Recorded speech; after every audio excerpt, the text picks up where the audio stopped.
here we have the surety market cycle, okay? And what you'll notice is surety results typically trail a recession or the construction industry. Makes sense if you think about it. You go through a construction recession, you probably lost people, maybe lost some money, not as much cash as you used to have, maybe some more debt. And then when that picks back up, you've got less resources to perform that work. So that's typically when we start to see the surety market sort of dip downward. We're going to talk about the surety results for the end of 2017. That's because that's the last full year that we have. But you'll see that that was a record year for the surety industry. Over $6 billion in written premiums. Total loss ratios were about 14%, 16.4% on the contract or construction side. So most surety companies will tell you that they make money as long as they keep that loss ratio somewhere under 30 or 40%. So you can see that right now it's a really, really profitable line. So we did have some losses last year in the Southwest, but they were offset by really good results right here in the Midwest. Fast forward to 2018, we've got 3 quarters of information. As you can see, probably by the time the year is over, it'll be another record year for the surety industry. 14.5% loss ratio, so still excellent results. We did start to see an increase in loss severity around the country. So, you know, you've got frequency, and then you got severity. So not as many claims, but the ones that we did have were some big companies. Right now, it is a extremely competitive surety bond market. So as you can see, we've got 20 plus bond companies that have opened offices in Kansas City or Wichita. That means that there's somebody here doing field underwriting for those companies. We've got 9 NASBP, which is kind of the association for surety producers. We've got 9 agencies in the Kansas City and Wichita area who are a member of this. There are many, many more who are out selling bonds, whether, you know, we've seen insurance people get more involved. We've seen people that were completely in other industries, people that you know, have no experience at all, really start to get into surety because it's been so profitable, and there's not a lot of barriers to entry. So we'll talk about that here a little bit later. Because it is it's so tough to grow competitively right now, the M&A market has really been heating up, and so you know, we've seen at least 8 acquisitions take place. So I don't know if anybody of you in here recognize some of these companies, but as you can see, if surety companies are having a tough time going out and writing new business through agents, then one of the cheap ways to do that is just to acquire somebody else. We've also got new entrants, so at least 13 primary companies, which is what you'd be familiar with, the frontline companies, have entered into the surety business, and 8 new reinsurance companies. So again, they're seeing this profit. Everybody right now wants a piece of that. So, you know, where does that leave us? Really what we're seeing is the national companies, or, you know, if you want to think top 5, top 10 sureties, have really gone from writing larger accounts to softening up and really trying to come down and pick up some of those smaller contract businesses.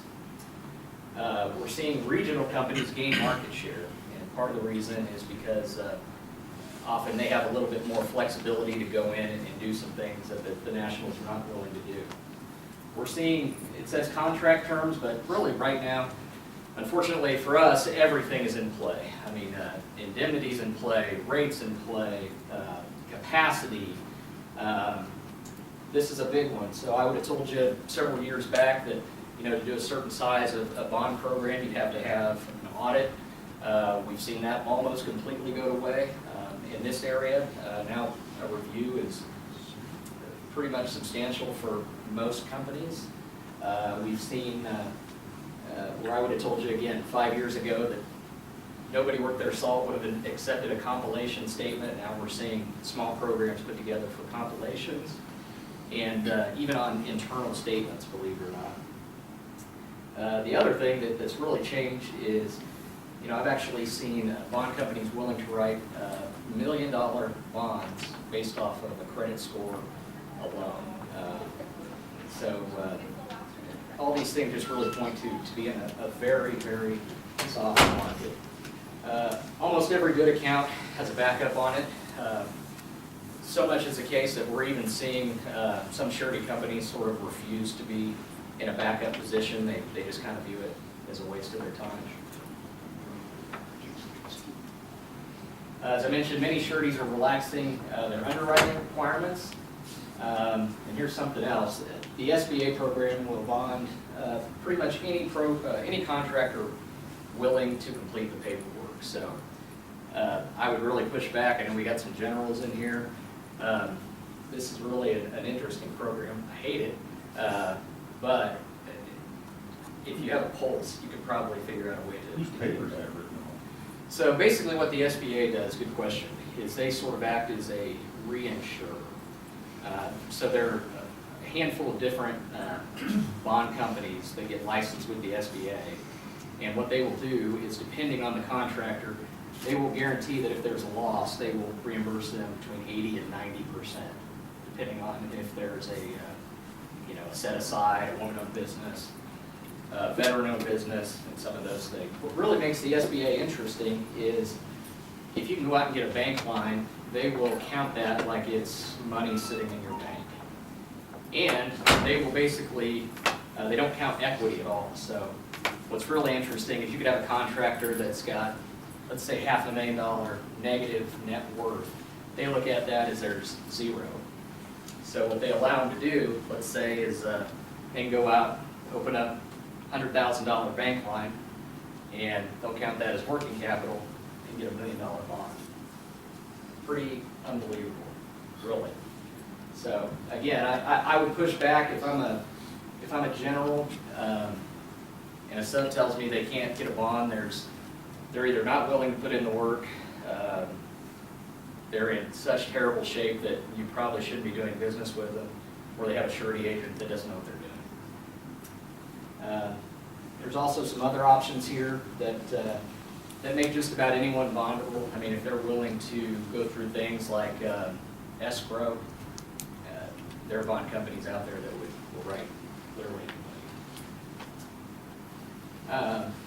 So, one of the things I want to talk about is how did we get here? We talked about, the surety industry goes through cycles. And, of course, we all know, we all lived through the Great Recession in 2008. As an industry, we really expected to have a lot more losses following that recession than we did. There's a lot of educated guesses on, on why that happened, but we really didn't see it. What we saw were some payment claims. But most likely, many contractors there wasn't any work out there, so you don't have bonded work, you can't have bond claims, right? They just ran out of work. The other thing that's a little bit different that I think picked up a lot of the slack is the SEI. So you've got subcontractor default insurance. A lot of you are familiar with the term SubGuard. That's because the product was invented by Zurich, which their product was called SubGuard, although now there's 3 other players that write this type of business. I want to talk about that just a little bit. So what we're seeing as a trend is many of the largest national general contractors are using a version of SubGuard more and more, SBI.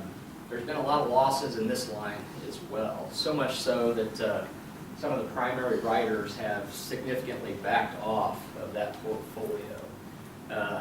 As of the last time I checked, which was a couple of months ago, the lowest deductibles you could get for that program are $250,000, which is first dollar deductible. So in other words, you've got a subcontractor that has a problem, that first $250,000 is coming out of your pocket. That's why, again, you've got to be pretty big to employ this and make it a good risk management strategy. We have seen smaller new entrants emerge, though. The latest is a company called Hudson.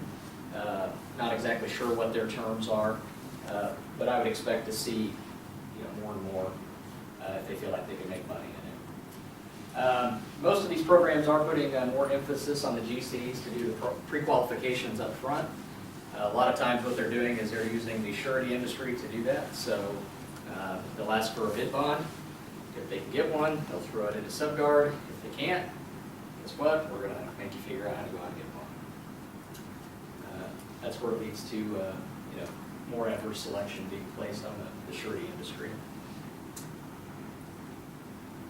So, again, I would say, why does any of this matter to you guys? Well, my reasoning for that is like anything in history, we're looking forward, I'm looking for our patterns. And so our last major surety, losses of surety market, contract surety market came in the 2000s, okay? So we look at what was taking place before that and what's taking place now. As you can see, we've got strong economy in both, historically low loss ratios in both, excess capacity, relaxed underwriting, major competition, some of the things we've talked about, growth in the commercial lines.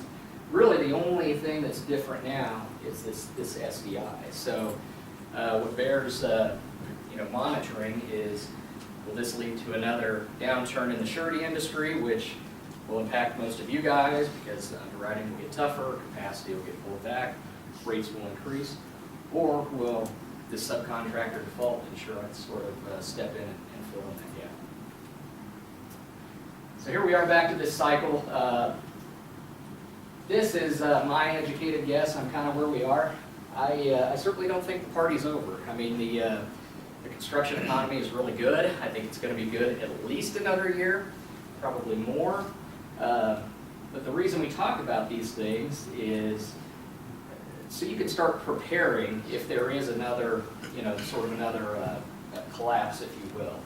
If I were to equate it to a night out, it's probably 11:30, people are still having fun, they're feeling good, but you might want to start drinking a glass of water, taking the Advil, looking for your ride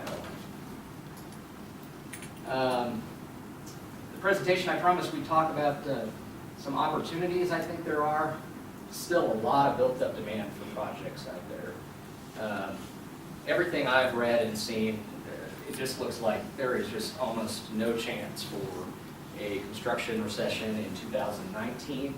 2020 looks very similar, although I will say to everybody, as long as I've been doing this, I don't care your political affiliation, who you root for, things will slow down summer of 2020. People will inevitably wait to kind of see what happens with the election. They'll hold on to that money until there's some certainty, so I would encourage you guys to start preparing for that. I'm not sure how. I don't have a lot of confidence in our government, but we all agree that somehow we're going to have to address this aging infrastructure. So certainly an investment there somewhere will create some more demand for projects. Millennials can't live in mom's basement forever, right? We're starting to see a lot of signs that they're actually going out, they're purchasing things, they're buying houses, they're buying cars, they're spending money, which is creating development. Now, the way that they buy is certainly different. So, like you guys have seen, a lot of online, we're seeing a decrease in retail, but a major boom in warehouses, industrial distribution. So, certainly some opportunity there. Healthcare and assisted living, just booming. A lot of demand for, sort of, the new thing is these retire and, fun and in-place type of facilities where everything is there, from your haircut to your bar, everything else. We're building these assisted living facilities. I'm seeing a lot of opportunity with contractors doing this prefab and modular construction really well. So, of course, we've got a tight labor market where I've seen it be really, really competitive as they pulled this inside. They're paying non-union wages because it's built in a warehouse. You don't have the risk of weather. You don't have the risk of fall protection. You build it on the ground, you ship it out, you put it up. So I think there's a big opportunity to get in there. I always like to talk about increasing college tuition in Generation Z. So this may just be me, but when I look at trends, the rate of tuition increases cannot continue. So where we probably already lost a lot of the millennial generation, Generation Z is the largest generation population-wise in the history of the U.S. And so I think what we're going to see is a real focus on convincing more of them to go into the trades. You know, why would you, college is certainly good for a lot of people, but for a lot of people going out and acquiring $100,000 in debt to start off at $35,000, $40,000, it's money that just can't be made up. So if those people can be directed into more construction, trade-related jobs, you know, I think we're going to continue to see more of a push for that. Design build. So FMI projects that over 50% of projects will be design build by 2021. So now you're going to get a story, kind of a rant and rave story for me. I work with a lot of companies that do design build, and the question I always get is, why do I have to purchase that insurance, right? So I'll tell you, I hate insurance as much as probably anybody in here. I work for an insurance company. There are guys that do that. I can direct you to Chris.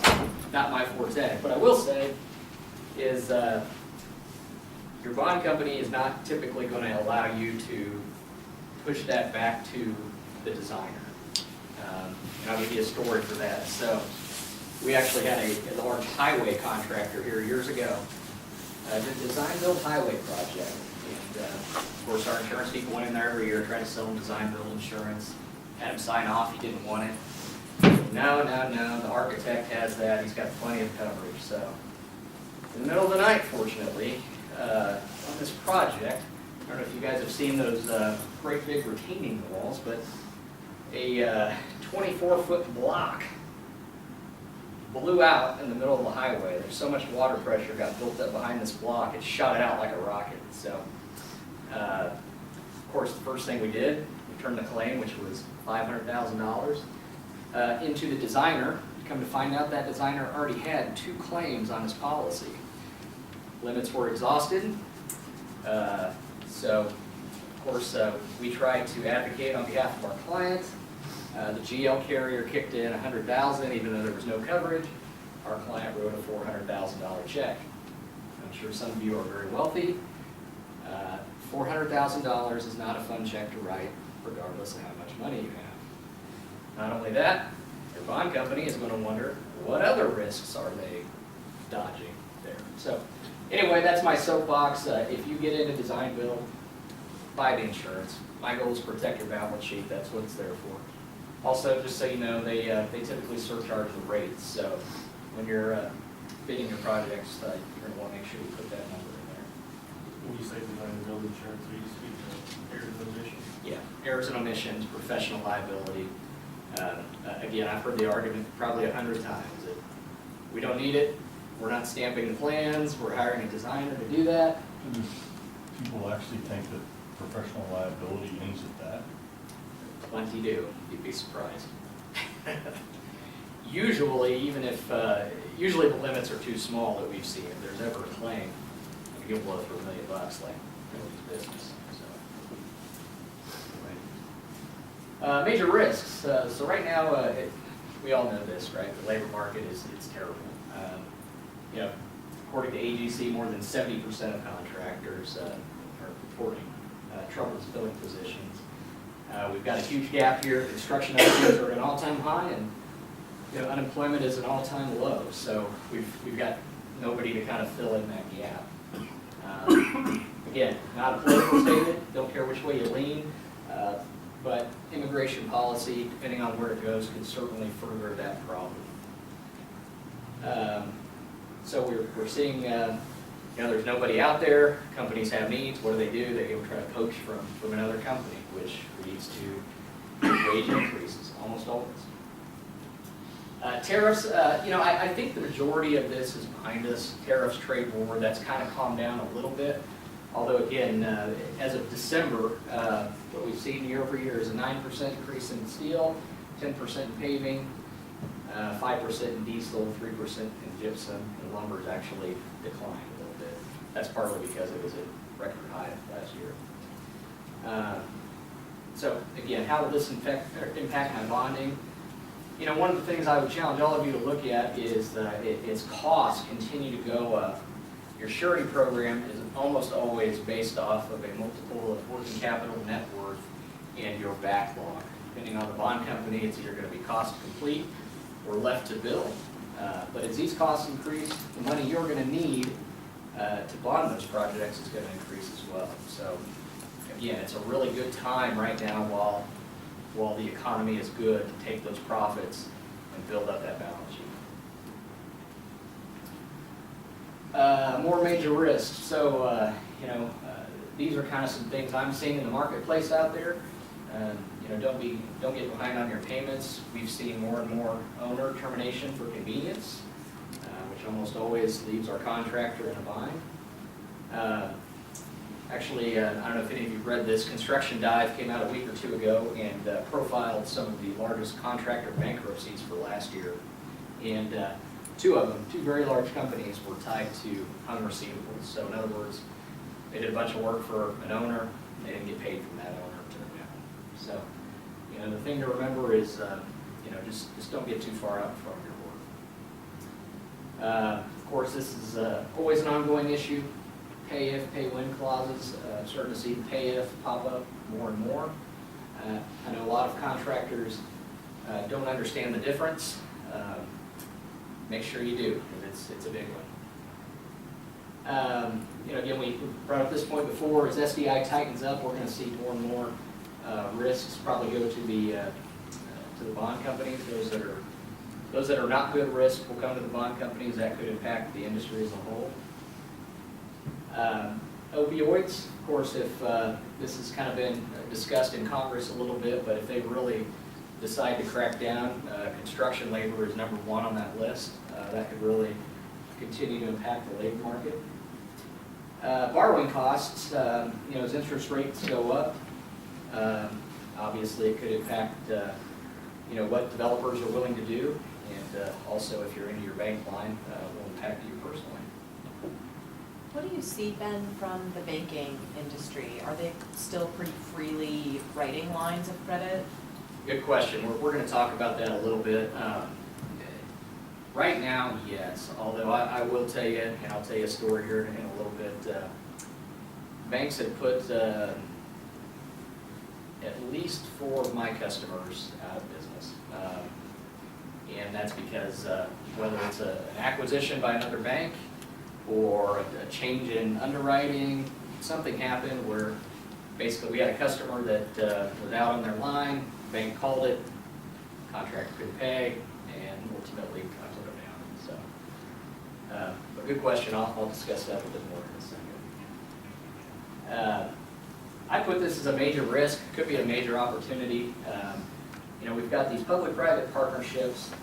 I think they're going to be more and more moving forward a part of reality to address some of our infrastructure shortfall.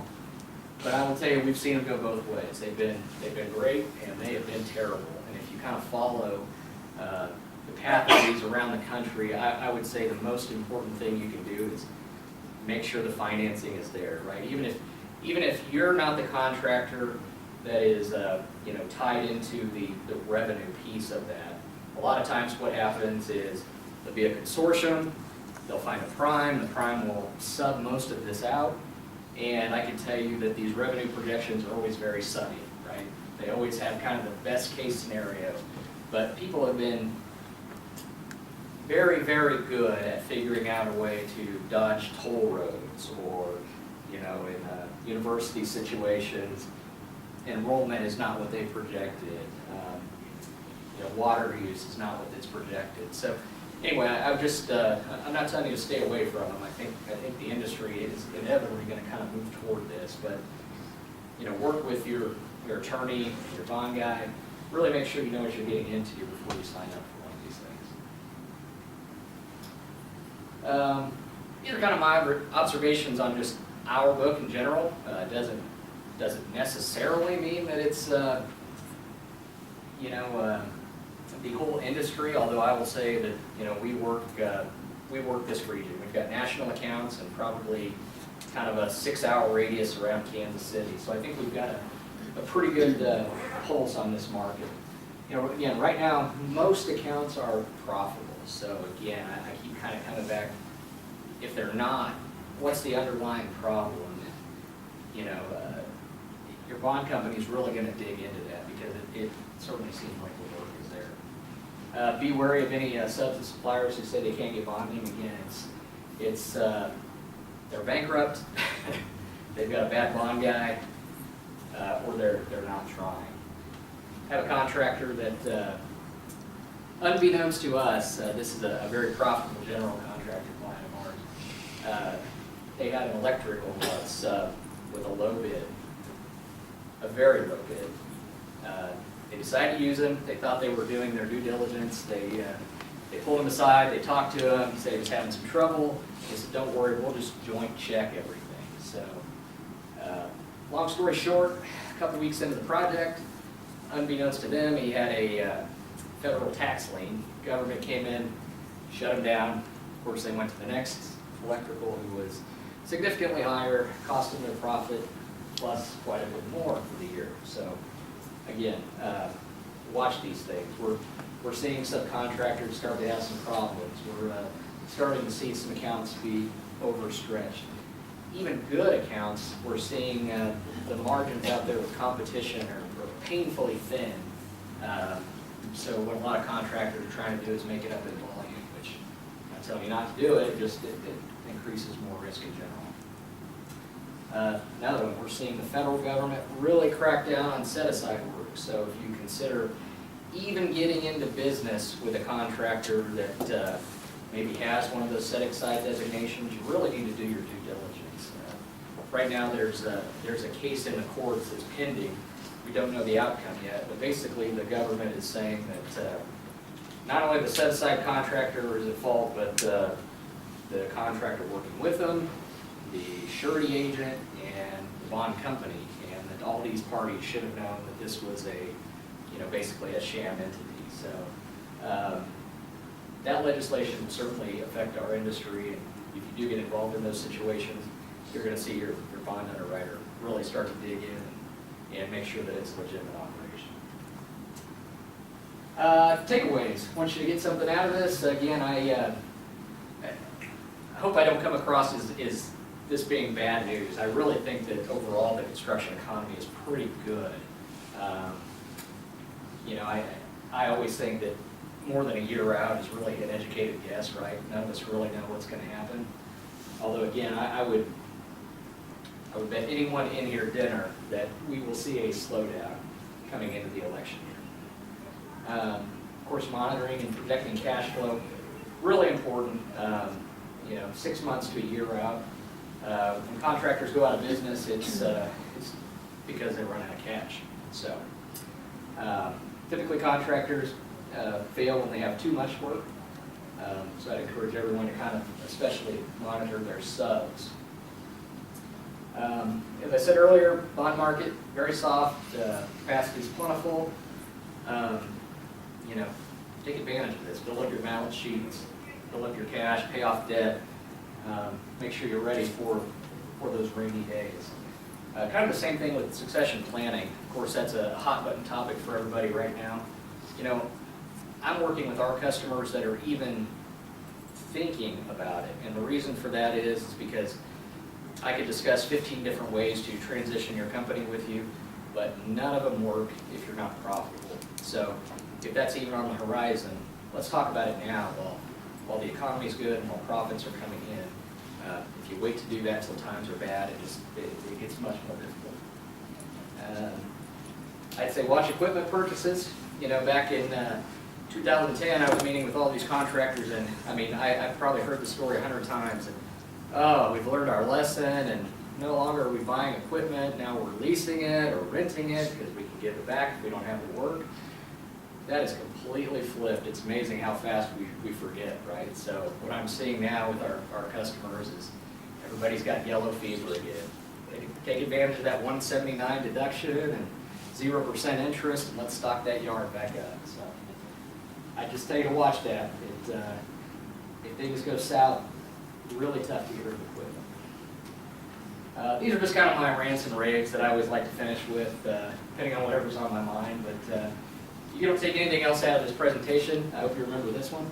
It takes a lot of jobs, a lot of good jobs to make up for that one bad one. And I'm telling you, every time I have a meeting where it's a losing year, I mean, the first thing out of their mouth is, yeah, if we didn't have that one job, things would have looked pretty good. Yeah, that's true. Don't take that job. You know, contractors almost always fail when they run out of cash or lose track of their costs. You know, I won't tell you which one. I can tell you I was talking to the head of a top 10 surety company. They did a study on all of their surety claims over the past decade, and they, in some way or another, linked every one of them back to bad controls, right? They either have somebody out there bidding jobs that made a mistake, wasn't reviewed. They had a bad accounting process, so they weren't recognizing costs or profits in the right way. Just make sure you have a really good handle on those things. So I told you I'd tell you some stories on some banks. You know, we need them, you need them. Don't let them put you out of business. I mean, I can tell you, I said at least 4 I could think of. So I'll tell you, we had a national account, national GC up in Iowa that happened to. They had a hung receivable. They had a lot out on their bank line. The bank came in and looked at that. They said, you know, your bank line is based off your receivables. This one's uncollectible. We're going to call the line, put them out of business. The other very recent story I will tell you is we actually had a customer that was winning a lot of work, and we went to him. We didn't have any issue with the surety, and we said, hey, Mr. Contractor, we see that you've got all this work. Maybe you ought to think about putting some cash in the company in case there's a rainy day. He said, why would I do that? I've got $3 million in open bank lines. I said, well, banks are screwy. So anyway, he took me to lunch, sat down with the president of his bank. This guy lectured me for 20 minutes on why it was stupid to pay interest on borrowing from the bank when he could switch it over at any time.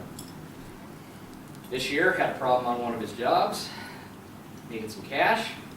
I called him, I said, what happened to that cash from the bank? He said, well, I paid that back. I said, what's your bank saying? He said, well, he told me he can't help me. So, it's too bad. And now, that is now a bond claim. Make sure you've got some liquidity for when you need it. I say this, I've seen this mistake made. Times get bad, even if you get in a bind. Pay your taxes. As a bond guy, I probably shouldn't tell you this, but everything else can be cancelable. Guess what doesn't get canceled? Any type of taxes with the government. So if you think worst case scenario, yes, your bond company's going to come in and grab something. Yes, your bank will. But typically you can get out of that now. You're not getting out of federal tax liens, I guarantee it. So I have had a customer that made this mistake. She was not paying her taxes and using it to fund her construction operations. And if she pays the government off by the time she's dead, I will be surprised. I would say don't let your subs put you out of business. I told you a story earlier, but man, again, honestly, as a bond guy, I would love to see you bond your subs, but whether it's bonds, SDI, something else, protect yourself. I can't tell you how many times I've seen somebody not want to pay the premium to bond their subs, and then that sub comes back and bites them. And trust me, it's a lot more money that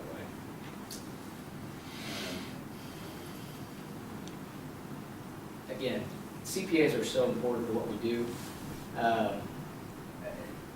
If I had $1 for every time somebody told me that, you know, my best friend from college or somebody is my CPA, and I look at the statement and it doesn't tie together, or bond companies realize these things. They know who are good CPAs, they know who doesn't, and it really hurts both of us if you don't have somebody good doing the job. Pay the money, pay your taxes. I hate paying mine too, but at least you're making money that way. And then finally, I would say, it doesn't have to be me, but work with a good surety person. You know, the ASPE is a good place to start. It doesn't cost more, but make sure you're getting good advice. You know, that's really what you're paying for, is someone to support your business. So a lot of times we see insurance people trying to be good at this, and at the end of the day, they don't have a real financial statement. So I'd leave you with that. With that, I will open up the floor to questions. Doesn't have to be about the presentation. You can ask me anything surety related, something you're afraid to ask your bond guy, surety company. Fire away. I find that a lot of those companies that are, they used to be, they're only writing about 500,000 based on personal credit, they're going up to $1 million now. Yep, depending on the company. We found some of the companies that have been, let's just say, less than forthcoming with the obligee on what the terms of that is. You know, I don't know about with the obligee. Now, what I've seen is they will be less forthcoming with us on what the terms are. So,